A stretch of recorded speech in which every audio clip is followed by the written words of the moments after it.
Hello दोस्तों, आप सभी का मैं अपने YouTube चैनल RCIPS चैनल में फिर से आपका स्वागत है। और मैं आज सिलेबस ट्रिग्नोमेट्रिक जो मैथमेटिक्स का 8वां चैप्टर है उसको मैं आज स्टार्ट करने जा रहा हूँ। ट्रिग्नोमेट्री है क्या, इसके बारे में अध्ययन करना है। तो प्लीज इस चैनल पे नए हैं तो प्लीज इस चैनल को लाइक शेयर और सब्सक्राइब करना ना भूलें, क्योंकि आज का मेरा जो टॉपिक है ट्रिग्नोमेट्री, जिसको हिंदी में कहते हैं त्रिकोणमिति, इसके बारे में समझेंगे। आगे चलते हैं बेसिक तौर पे और मैं ले चलता हूँ सीधे जो चीज थ्योरी होती है इसके बारे में समझते हैं। वो ट्रिग्नोमेट्री आज क्लास स्टार्ट हुआ है, वो जो लेक्चर नंबर फर्स्ट है। लेक्चर नंबर कौन सा है बाबू? लेक्चर नंबर फर्स्ट है। तो लेक्चर नंबर फर्स्ट में हम ट्रिग्नोमेट्री की बात करते हैं, त्रिकोणमिति, जिसको हिंदी में कहते हैं त्रिकोणमिति और इंग्लिश में कहते हैं ट्राइगोनोमेट्री। देखिएगा तो क्या होता है, तो इसके बारे में हम परिचय लेते हैं। क्या इंट्रोडक्शन, क्या होता है? गणित की वह शाखा जिसके अंतर्गत त्रिभुज के कोणों और भुजाओं के मापों का क्या किया जाता है?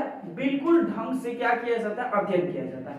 मतलब बोला है जिसके अंतर्गत त्रिभुज के कोणों और भुजाओं के मापों का अध्ययन किया जाता है, क्या कहलाता है? त्रिकोणमिति कहते हैं। देखिएगा, त्रिभुज और उनके जो कोण होते हैं और उनके जो भुजाएं होते हैं उन्हीं के बारे में क्या किया जाता है बाबू? अध्ययन किया जाता है। क्या कहलाता है? त्रिकोणमिति कहा जाता है। और जो त्रिकोणमिति लिया गया है वो कैसी है तो देखते हैं। त्रिकोणमिति शब्द ग्रीक भाषा के, त्रिकोणमिति शब्द ग्रीक भाषा, फिर से समझिएगा, जो त्रिकोणमिति शब्द है ना बाबू वो ग्रीक भाषा के 3 शब्द से बना है। त्रिकोणमिति शब्द ग्रीक भाषा के कितने शब्दों से बन गया है बाबू? 3 शब्दों से बना है। पहला में रहा है ट्राई। ट्राई का मतलब होता है 3। ट्राई का मतलब क्या होता है बाबू? 3। और गोनिया का मतलब होता है क्या? कोण। और मेट्रॉन का मतलब क्या होता है? माप या मापांक।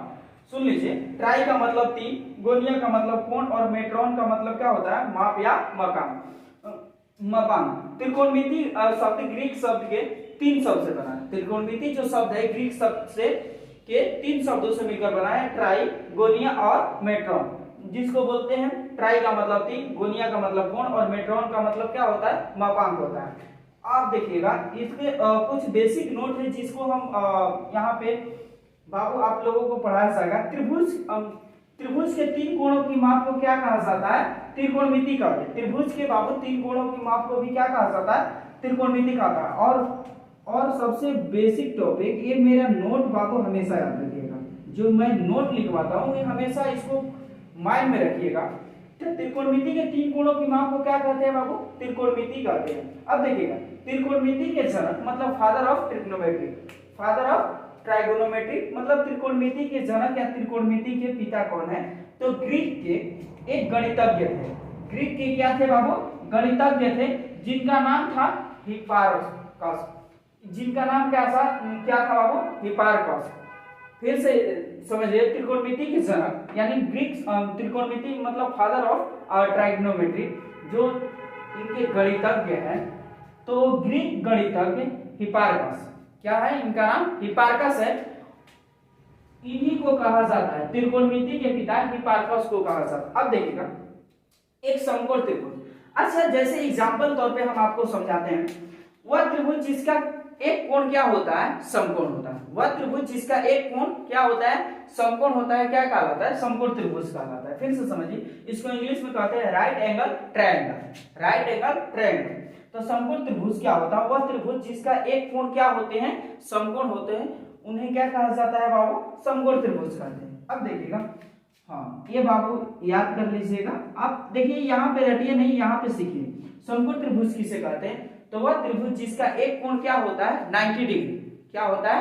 90 डिग्री का होता है, वो क्या कहलाता है? समकोण त्रिभुज कहलाता है। अब आते हैं, देखिएगा, समकोण त्रिभुज ये है, समकोण त्रिभुज ये है।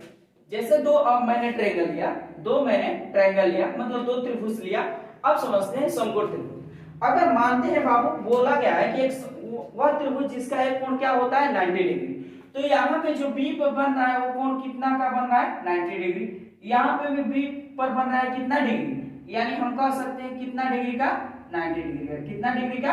90 डिग्री का मेरा कोण बन रहा है। अब देखिएगा, कर्ण, इसमें क्या होता है कि इसमें एक बोलते हैं बाबू जो थीटा के सामने वाला, जो थीटा के क्या होता है सामने होता है, जो थीटा के देख लीजिए ये थीटा के सामने है ना, ये थीटा के क्या है सामने है। थोड़ा सा मैं पढ़ा रहा हूं, देखिए जो थीटा के सामने होता है बाबू, जो थीटा के क्या होता है सामने होता है उसे क्या कहते हैं लंब कहते हैं। तो एक थीटा है, एक थीटा के सामने है तो इसका भी मान क्या हो जाएगा लंब हो जाएगा, इसको लंब बोलते हैं। सुन लीजिए यहाँ पे देखते हैं, देखिएगा दो त्रिभुज लिया और बोला गया कि वह त्रिभुज जिसका एक कोण क्या होता है समकोण होता है, यानी 90 डिग्री का होता है उसे क्या कहते हैं समकोण त्रिभुज। अब देखिएगा एक त्रिभुज ले लिए, अब देखिएगा जो थीटा है, थीटा अगर किधर भी रहेगा या तो ए पर या तो सी पर, तो थीटा के जो सामने वाला भुजा क्या होता है लंब कहलाता है। क्या कहलाता है लंब कहलाता है। और उसकी जो नीचे है, मान लीजिए ऐसे त्रिभुज लिए, सपोज है देख लीजिए ऐसे मैंने त्रिभुज लिया, तो ऐसे त्रिभुज लिया तो यहाँ पे अगर थीटा है, यहाँ पे क्या है थीटा है, तो थीटा के जो सामने वाला भुजा क्या कहलाएगा लंब कहलाएगा। क्या कहलाएगा लंब कहलाएगा। इसको बाबू जो नीचे वाला पार्ट है इसको बोलते हैं क्या चीज आधार बोलते हैं। क्या बोलते हैं बाबू आधार बोलते हैं। और जो ए होता है ए वाला पार्ट जिसको ये हरा वाला है, तो ए वाले पार्ट को हम क्या कहते हैं कर्ण कहते हैं। क्या कहते हैं कर्ण। जिसे लंब को प्रदर्शित करते हैं पी द्वारा, आधार को बी द्वारा और कर्ण को एच द्वारा। देखिएगा अब देखिएगा लंब के ठीक नीचे वाली साइड को क्या कहते हैं आधार, और थीटा के सामने वाला भुजा लंब, और ये जो होता है एक कर्ण होता है। एक चीज समझिए, जंगल का राजा क्या होता है शेर होता है, इसलिए एक त्रिभुज में इस त्रिभुज का राजा क्या है बाबू कर्ण। क्या है कर्ण। अब देखिएगा मैंने इसको थीटा ले लिया, और एक जानते हैं कि एक समकोण त्रिभुज में एक कोण 90 डिग्री का होता है, लेकिन दो कोण क्या होते हैं न्यून कोण होते हैं। दो कोण क्या होते हैं न्यून कोण होते हैं। तो अगर मैंने एक को हम थीटा लिया तो थीटा के सामने वाला भुजा लंब होता है, तो लंब हो जाएगा ये। अब यहाँ पे लंब हो गया तो ये वाला मेरा क्या होगा आधार होगा, ये वाला क्या होगा कर्ण होगा। अब समझिए मैंने एक त्रिभुज लिया, मैंने एक त्रिभुज लिया, सॉरी देखते हैं, मान लो कैसे है ठीक ऐसे ठीक।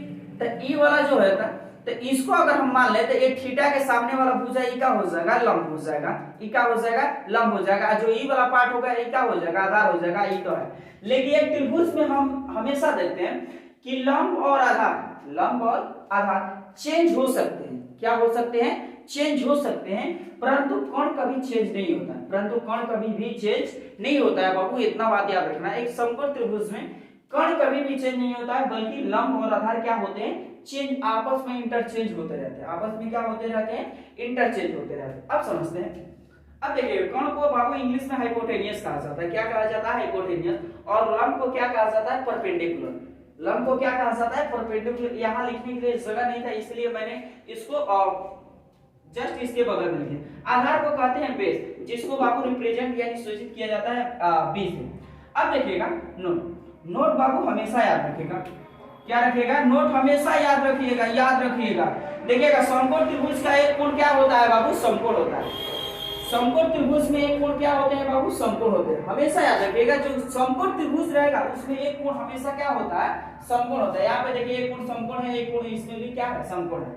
अब देखिएगा नोट नंबर 2, तथा अन्य दो कोण निम्न कोण होते हैं। जो एक कोण समकोण हो गया, मान लीजिए यहाँ पे हम त्रिभुज बना रहे हैं, एक कोण 90 डिग्री का, तो ये दो अन्य भुजाएं क्या हो जाती है, ये दो भुजाएं क्या हो जाती है न्यून कोण। क्या हो जाती है बाबू न्यून कोण हो जाती है।